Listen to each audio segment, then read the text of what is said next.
Hey everybody, Alonzo here with GulfCoastSmoke.com, and today I want to show you how easy it is to make a delicious smoky brisket that you can share with your family and friends for the big game coming up. Okay, so we're starting with a 14-pound brisket today.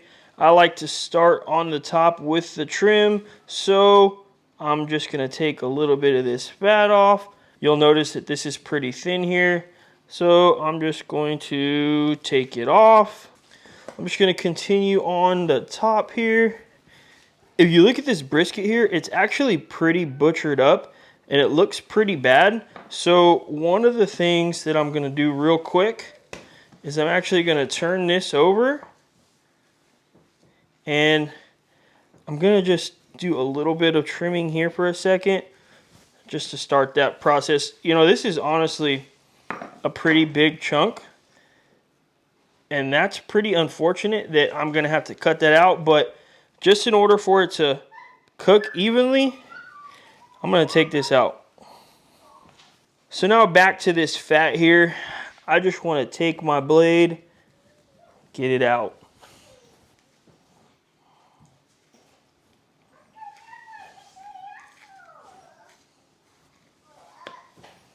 Like I said, you'll see that this is straight fat, so don't feel bad about taking that out right there. So this looks good for the top of the brisket. I'm completely done trimming here. Don't forget, we are cooking fat side up, so this is going to go toward the bottom. So now onto the fat cap of this brisket, which is going to be our presentation. We're just going to start trimming a little bit of this fat at a time. I prefer to do smaller cuts because you can continue to trim, but you can't put anything back. I mean, you technically can like layer a little piece of fat on there if you go a little too far, but you know, I don't like to do that. And I think I'm blocking the camera when I do that. So let me try and readjust here. So if you need to, you could put your fingers under the brisket to raise this fat up a little bit. Sometimes it's a little bit concaved if the brisket's not 100% even.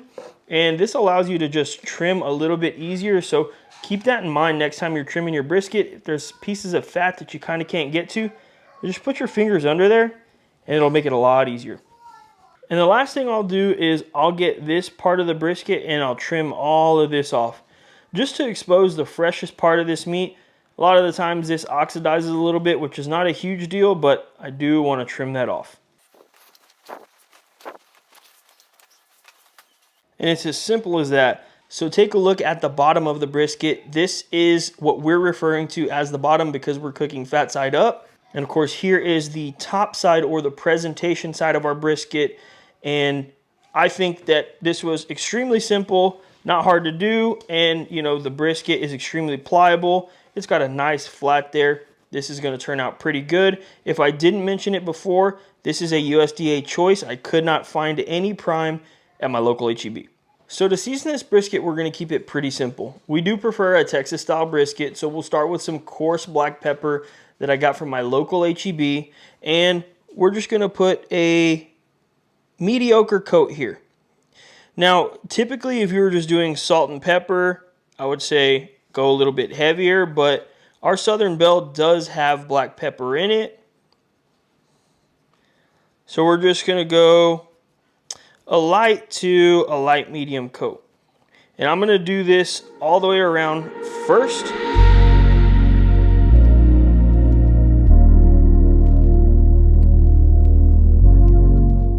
So you guys might notice that I'm not using a binder today.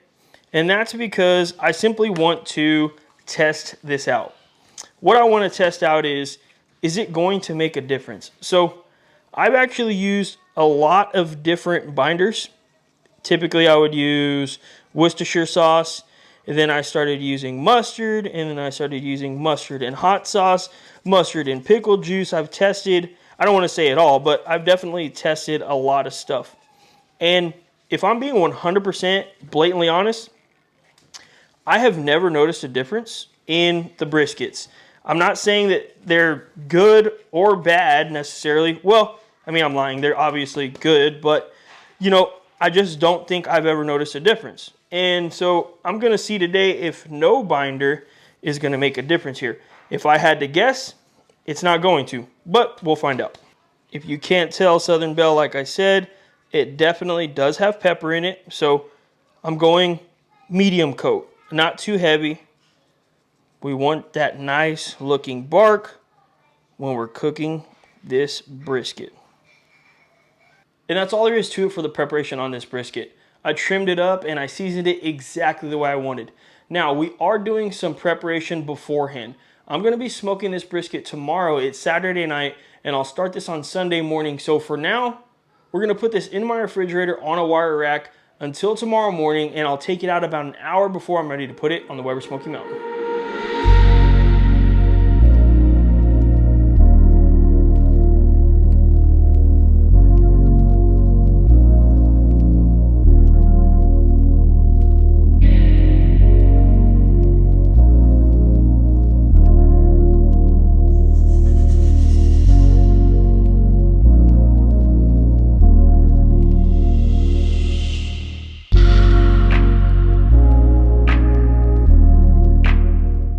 Okay, it's been 4 hours since we put the brisket on the Weber Smoky Mountain. Let's take a look at it together.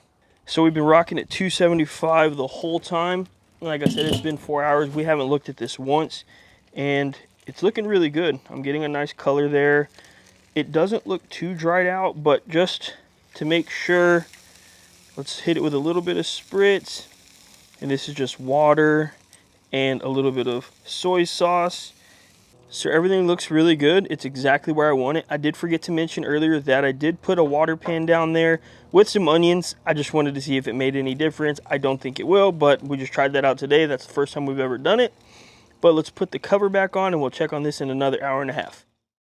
Okay, so it's been an hour and a half since we last checked the brisket. We haven't done anything since then, so let's look at it together. All right, we've been rocking at 275 the whole time.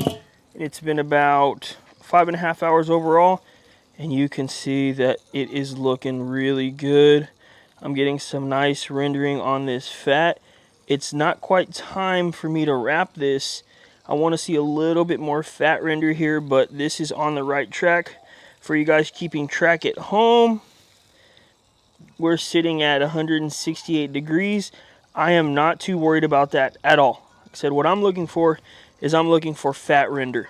So I want this fat to kind of be a little bit more squishy. That lets me know that it's completely rendered and it's not going to be hard. And when we wrap it, it's not going to release so much moisture that it wraps all of my bark off. I'm sorry, that it takes all of my bark off. So again, we're just going to let this keep riding. We'll check it in another 45 minutes.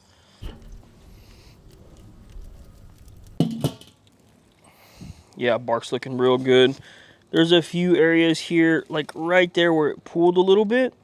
And I can see that the bark is not 100% set, but other than that, I mean, the fat feels really, really good here. Nice and rendered. I really like what I'm seeing. Let's take this off, and I'll show you how we're going to wrap it today. So today we're going to use the foil boat method. And I heard about this from Chud's channel, Chud's Barbecue. He's a Texas pitmaster that used to work at a few barbecue joints, and most recently Leroy and Lewis. He really knows what he's talking about, so I tried this a few times and we really like the way the bark turns out. So basically all I'm doing is wrapping it around the middle of the brisket and the bottom. That exposes the top side and we continue to get a nice bark, and it makes for a really crunchy bark in the end. We'll see that in just a little bit once this is done.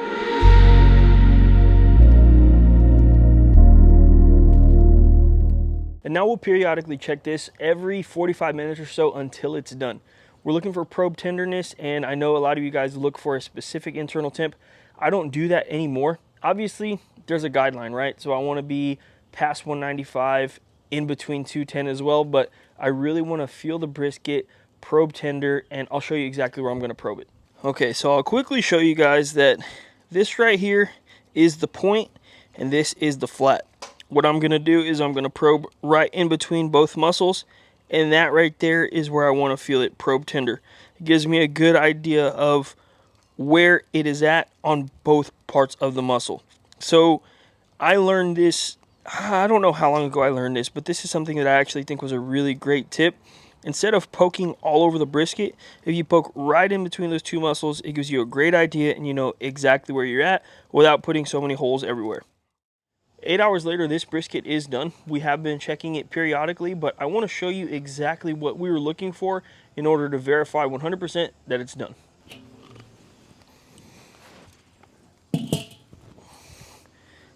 You can see that the brisket looks really nice. The bark looks out of this world, and it feels really nice. The fat feels rendered completely soft, but if you see, when I poke it into the brisket, when I poke this thermometer into the brisket, there is zero resistance when I take it out. I'm talking zero. You don't see the brisket raising or anything like that, and that is a telltale sign that this is done.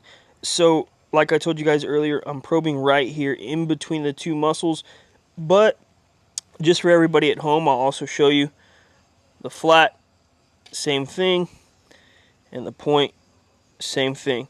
So you might be able to see on the camera that's at 203 degrees. Here in the middle, I can't see it, but what is it showing? 203. 203. And here in the flat, it's 204. So across the whole brisket, we have a pretty even cook here, and that is exactly why I like to trim my briskets the way I like to trim them.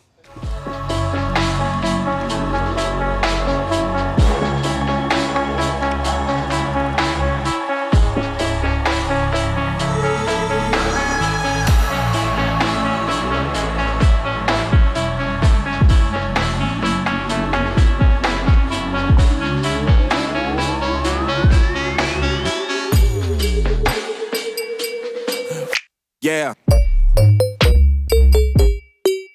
Yeah. What?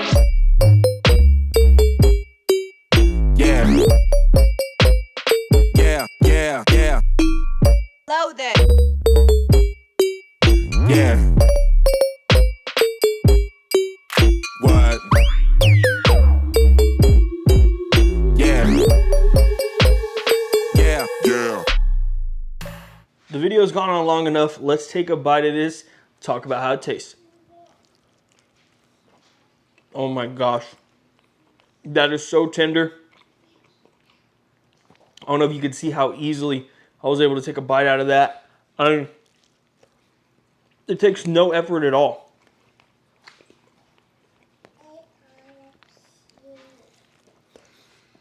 Oh my gosh, the fat is rendered perfectly. Nice buttery texture and flavor. I don't even want to talk anymore. The family's hungry. We've actually been filming all day. We filmed 3 videos today. I don't even know why I'm telling you guys this, but I feel a little bit delusional by now. But we're going to go enjoy dinner. As always, I appreciate you guys tuning into this video. Thanks, and we'll see you on the next one.